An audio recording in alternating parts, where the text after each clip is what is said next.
The Bible is a collection of many books, telling one unified story from beginning to end.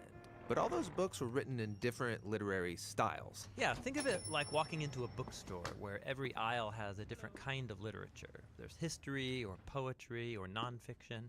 And when you choose an aisle and pick up a book, you're going to have very different expectations, different things that you're looking for. Right, they're all literature, but they communicate in really different ways. Yes, and so the same thing is true for the Bible. If you don't pay attention to what style it's written in, you will miss out on the brilliance of each book. So, what are the main types of literature in the Bible? Well, first and foremost is narrative. It makes up a whopping 43% of the Bible. After that is poetry, which is 33% of the Bible. And then there's what you could call prose discourse, which makes up the remaining 24%. Nearly half the Bible is narrative. Yes, and this is no accident. Stories are the most universal form of human communication. Our brains are actually hardwired to take in information through story. And stories are really enjoyable. Why is that? Well, stories train us to make sense of the seemingly random events that happen in life by taking those events and then putting them in a sequence. And then together you can start to see the meaning and purpose of it all. And what links this all together? Well, good stories always have a character who wants something. And then through these characters, an author can explore life's big questions, like who are we, or what's really important in life. And a good story always involves some kind of conflict. Some challenge to overcome, just like in our own lives. And that forces us to think about our own challenges, why there's so much pain or disappointment in the world, and then what can we do about it? And stories usually end with some kind of resolution, giving us hope for our own stories. Since these are Bible stories, are the characters showing me how I should live? Yeah, that's not quite the point. Most Bible characters are deeply flawed. You should not be like them. But we are supposed to see ourselves in them, which helps us then see our lives and failures from a new perspective. And without even realizing it, these stories will start to mess with you and change how you see the world and other people and yourself. Now, there are different types of narrative in the Bible. Yeah, there's historical narrative, but also narrative parables, short biographical narratives like the four Gospels. We'll look at all these in later videos. Okay, next up is poetry, which honestly, I don't read a lot of. Yeah, you're like most people. But 1 out of every 3 chapters in the Bible is poetry. Yeah, why so much poetry? Well, poems mainly speak through dense, creative language, linking together images to help us envision the world differently. Poems use lots of metaphor to evoke your emotions and your imagination. Lots of fancy language, but wouldn't it be easier just to tell me what I need to know? Well, think about it. In life, we tend to form mental ruts, and we think in these familiar, well-worn paths that are very hard to get out of through logic or reasoning. And what good poetry does is force you off the familiar path into new territory. Sneaky. And there's different types of poetry in the Bible. There's lots of types of songs or psalms. There's the reflective poetry of the wisdom books, and then the passionate resistance poetry of the prophets. Okay, the last big literary type is called prose discourse, and it makes up a quarter of the Bible. Yeah, these are speeches, letters, or essays. And the focus here is building a sequence of ideas or thoughts into one linear argument that requires a logical response. Like, hey, have you thought about this thing? You should also consider how it connects to this other thing. And if you do, then you will see that this is the result. And in light of that conclusion, therefore, you should probably stop doing that one thing so that this other thing will be the outcome. So you're persuading me with reason. Yeah, discourse forces you to think logically and consistently and then do something about it. Biblical discourse is found in law collections, in wisdom literature, and the letters written by the apostles. Okay, so each book of the Bible has one literary style. No, actually most books have a primary literary style, like narrative for example, but then embedded in the narrative you'll come across poems or parables or a collection of laws. Every biblical book is a unique combination of literary styles. And to read that book well, I need to be familiar with each literary type and how it works. Yeah, so you know what to pay attention to and what questions you should ask. But before we look at each type, there's one more unifying feature of biblical literature that's really important and really cool, and that's what we'll explore next. All right. What do you like? What stood out to you? Yeah. Well, yeah. Well, I mean, like, it's just saying whenever we read a book, the writer. Yeah. Well, like the pros discourse, especially when we read New Testament, like, or when we read, yeah, and like even how we do, like when we read laws, that's pros discourse. That- yeah, and that's like a lot of reason. Therefore, this should, if you want to have good in the land, don't do wickedness. You know. But yeah, and so that's definitely the takeaway, though, is just the more we familiar ourselves with the writing styles of the ancients, the more the beautifulness will get out on what they're trying to communicate. All right, we can hop on.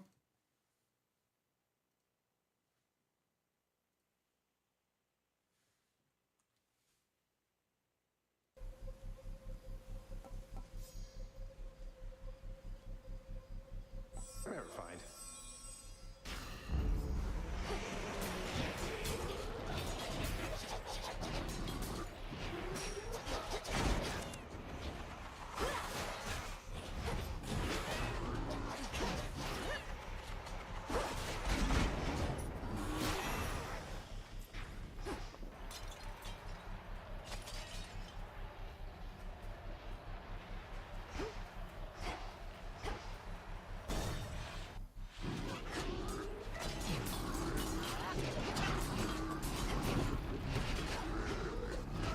Oh my god. Back to dust.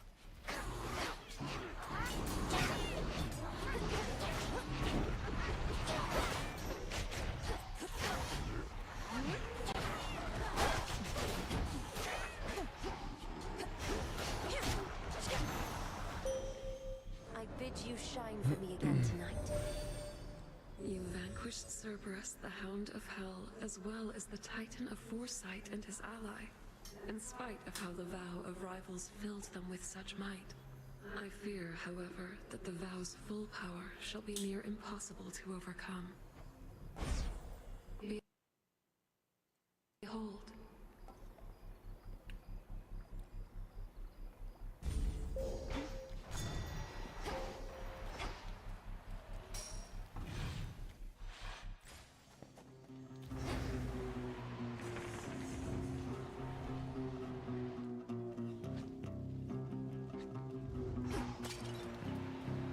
We'll go see her first. What's up? Also, give it a stir. Hail, sorceress. We'll see.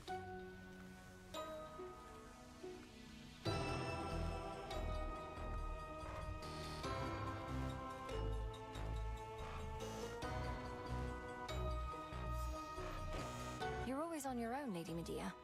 Are there no family members or loved ones who could be accompanying you in your experiments? Oh, they are with me in a way, the spirits or the memories. But why suggest that solitude's in need of remedy? There can be times when one could use companionship, but such impulses can be sated, case by case.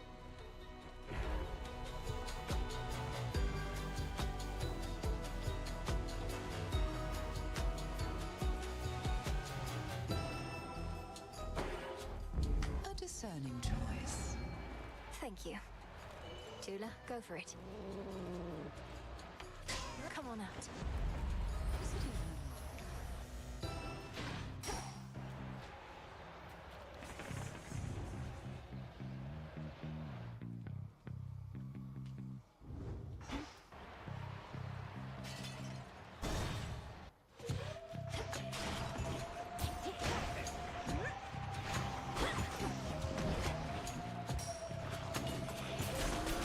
How many of these do they have?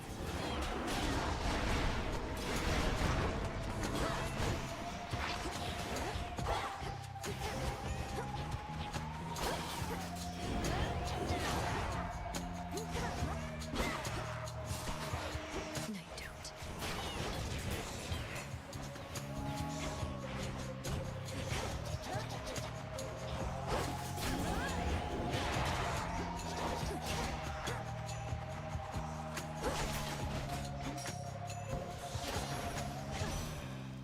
Olympus, I accept this message.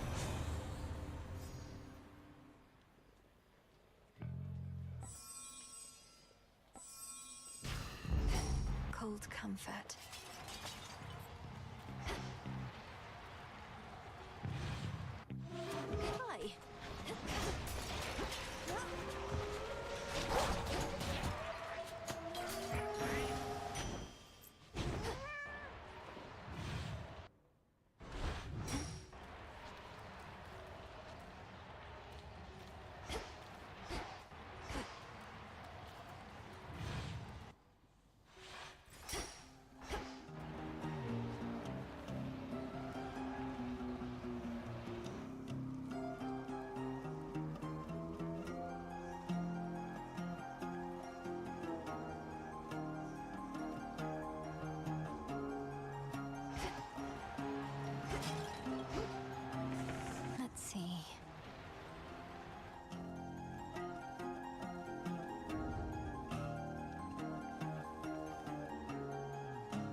Now you know how come I'm cooped up in this forge.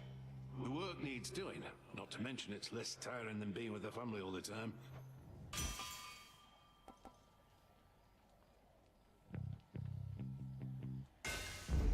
The Forge of the Heavens.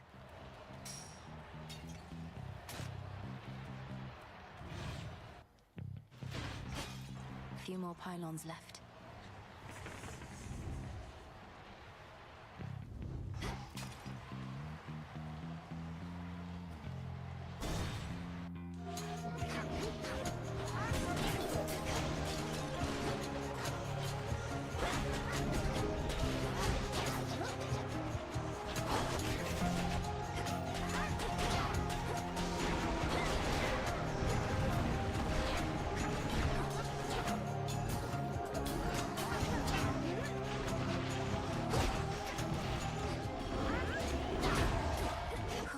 Good.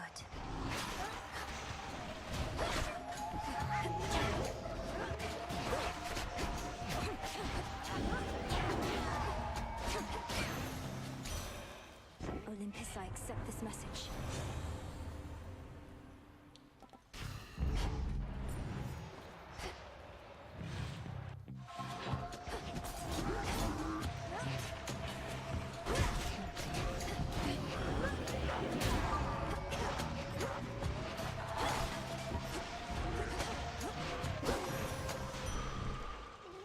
Steady now.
Come on, Cat.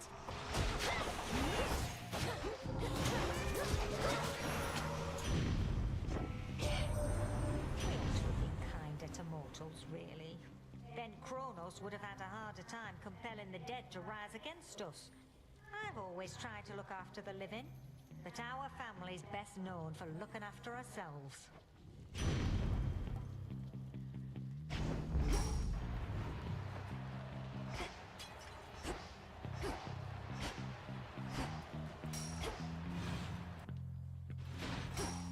Now what?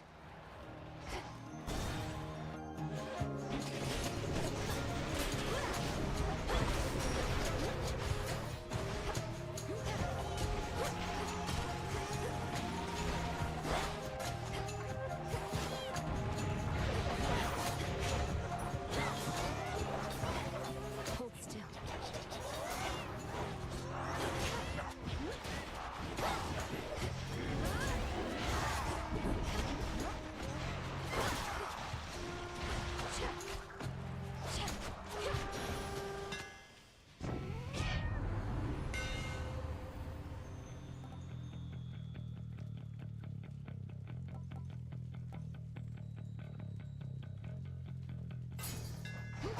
My blades grow sharper still.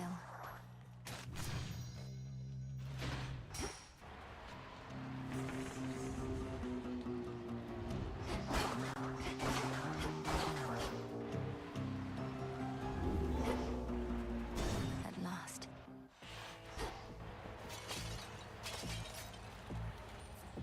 Oh, it's only me.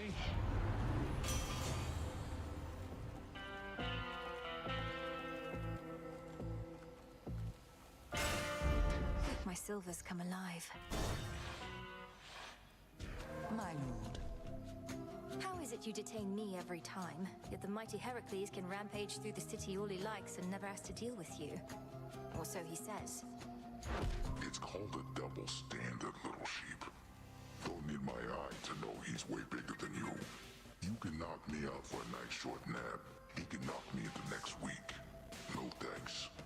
Nice horses. Nice. Poisoned.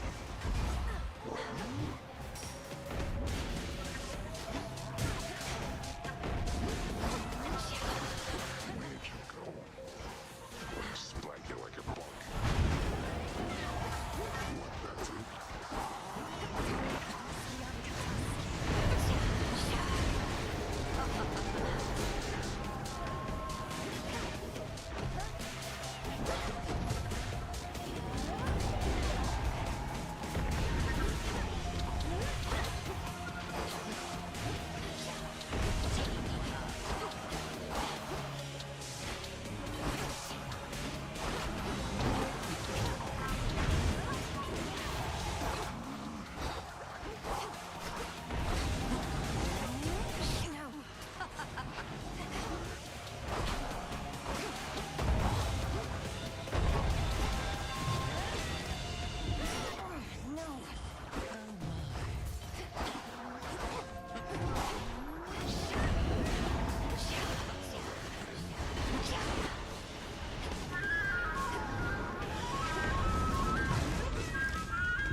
Good night. I can use this. 7 sheep, 8 sheep, 9.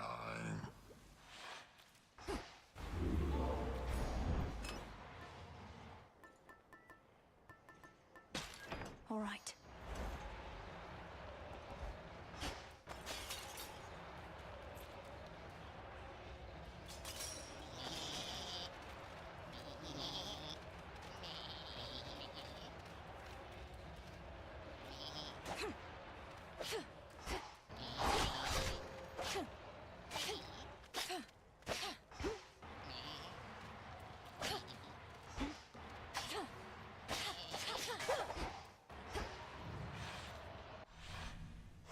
Come on, Tula.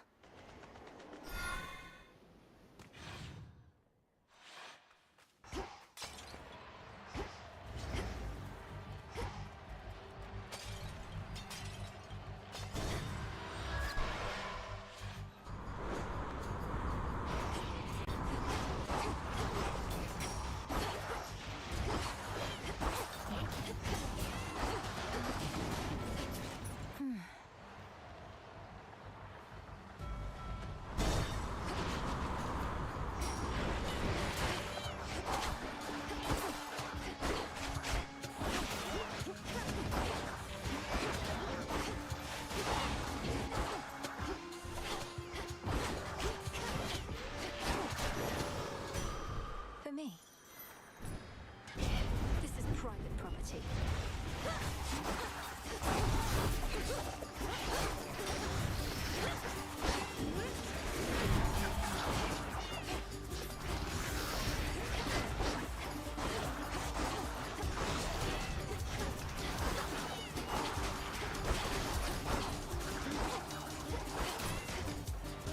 Open.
Royal Delivery. Hey, you hear that, Em? Why, that's the sound of Premium Express Delivery, always bringing you only the very best. So make the most of it.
Vitality.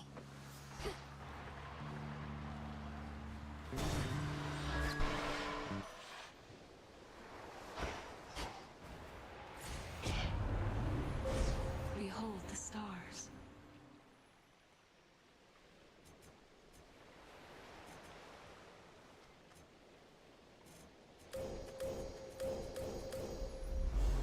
Hephaestus shall be notified at once.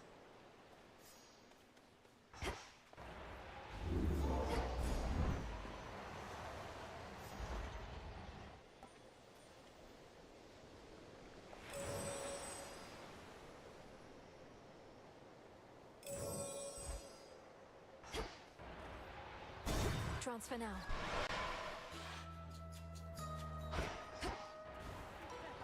Knucklebone, cotton plant, and shard of flint. Cherry picked, and I knew you would arrive. Oh, why, thank you so much, little miss, again. The nectar you bring tastes so sweet, and yet my feelings for it are becoming clouded recently. So let this be the last for now.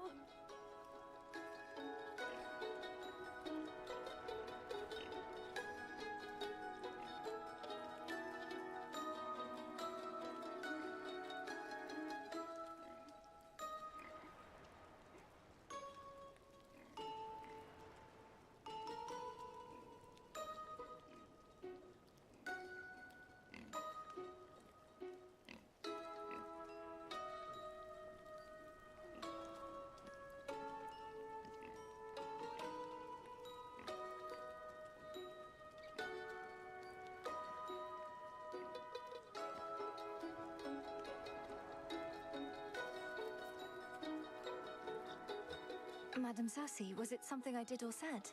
You're left to your own devices on your island here, and so I thought perhaps you might enjoy a bit of an exotic good.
I do.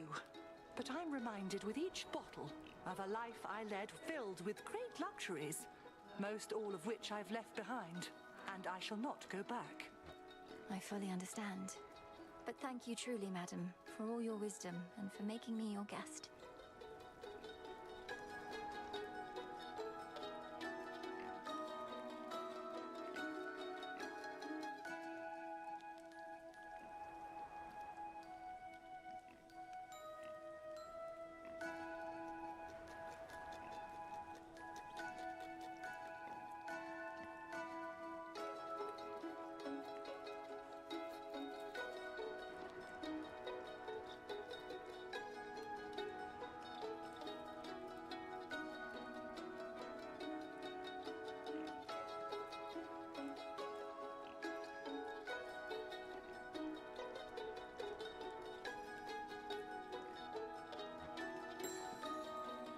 Again those knucklebones. Then very well. I am an enchantress of my word, Poppet. You may invoke our old friend, the tactician Shade. I would hear what he has to say. Very well, madam. Heed now my voice, Odysseus. One whom you sought is here. Hello again. Lady Circe, I shall not take more than a moment of your time. I see you still are taking care of pigs. I found they're quite obedient. But I take it you're not here for them, Odysseus? The purpose of your visit is? Is there a place where we might briefly talk? The goddess by my side probably can't project me here for long. Whatever you wish to say, do say it here and now. I distinctly recall we had together decided that no further discussion between us was wise, having reached an impasse akin to obstacles you met at sea. A recollection I share, but look, I've never reached an impasse that I couldn't cross, and you yourself have mastered change. Rather than leave our past to rot, I thought perhaps we could return it to the earth, as you might say. That is a precarious position, for neither of us shall apologize, and neither shall forget. We've been over this subject at length. I've studied it more than enough. And I'm done studying it too, my lady. It was a very different time for both of us, and now we're close to those whom we both care about. I'd like to move on for their sake, if not our own. We have moved on, or so I thought at least. I harbor no ill will toward you, sailor. I said it when we met, and I'm saying it again. We had our moment, but it has no power anymore. Then let's agree on that. Now you be well, my lady. All I truly wanted to say was my existence and memories are richer having met. I know myself better, and I'm grateful you are aiding us. That's all. Goodbye. And there he goes, getting the last word in, as always was his wont. Go on, Poppet. I've done far too much talking for one night.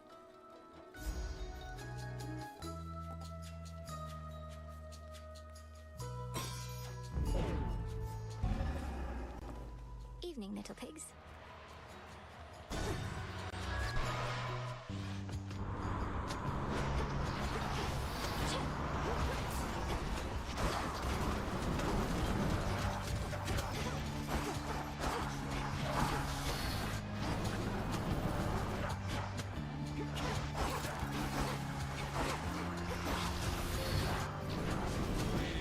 Fresh from the forge.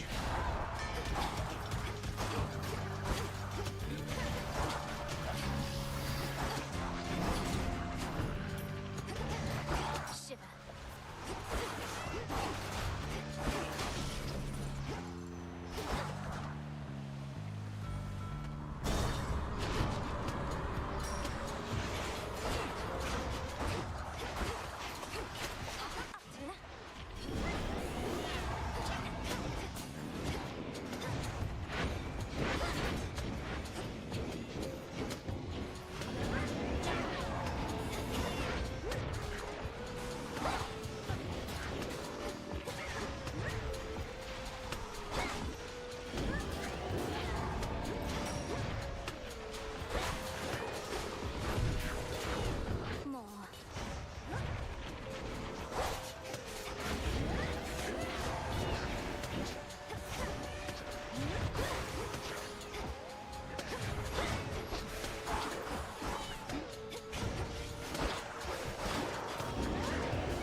full revenge for what had happened to your kin, and I think what we've done would qualify.